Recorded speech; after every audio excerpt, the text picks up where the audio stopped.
Hey, what's up, guys? More details on the hellish night in Montego Bay.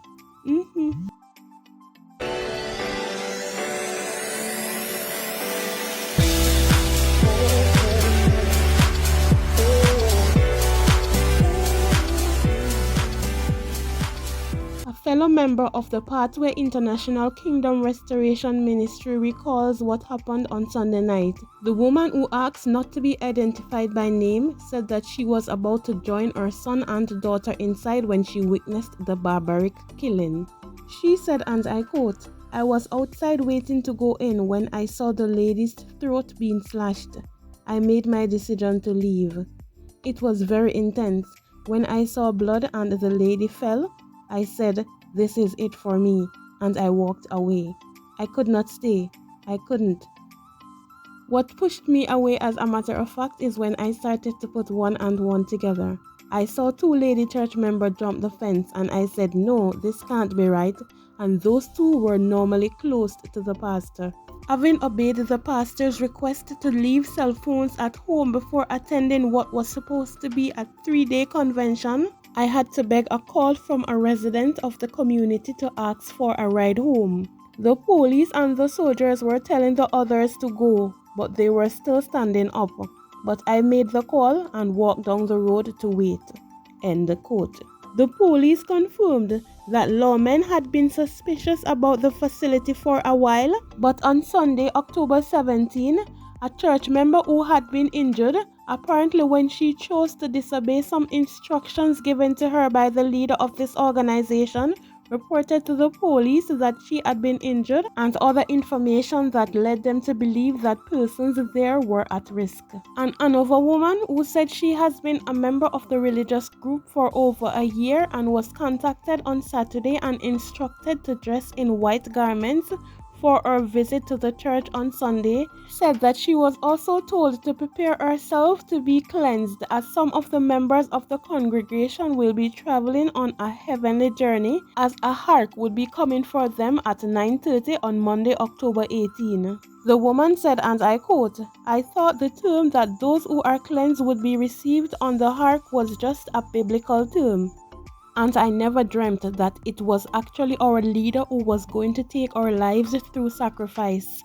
A number of the sisters were very happy and anxious to be amongst those who would be cleansed, but we never knew that we were going to be murdered. When I arrived on Sunday, the ritual was on its way. Those who found themselves lucky was placed on one side, while some of we, including myself, who he said needed to be cleansed, were placed by ourselves. Everybody was frightened when he cut the first lady's throat. Then he moved over to a man in front of me. End quote. The woman claimed, adding that she wet herself when she realized that she was next in line.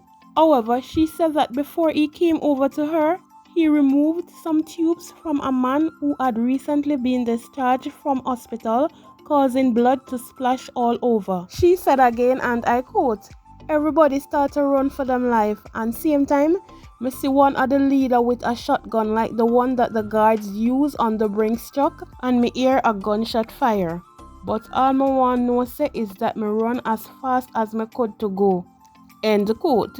She added that efforts were made to stop them from escaping. According to the woman, she was one of the first who fled, jumping over a wall into a yard where she begged a call to tell her mother what happened.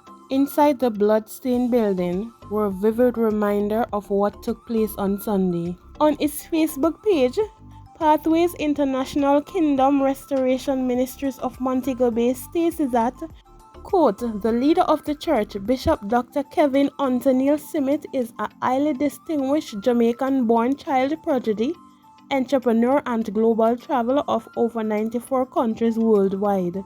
It also states that his extraordinary achievements have made him a respectable and recognizable global influential force and world leader in and throughout Christendom and corporate sphere, all accomplished under the age of 30. End quote. Yesterday, Police Commissioner Major General Anthony Anderson, who was at the premises, said that the police were alerted after a female member of the congregation showed up at the hospital with stab wounds. He said, and I quote, They have been on our radar, but not necessarily specifically about what happened on Sunday. But as soon as it came to our attention, we responded based on what we saw." End quote. He also added 42 members of the congregation are currently in police custody and 14 children are in the care of the state.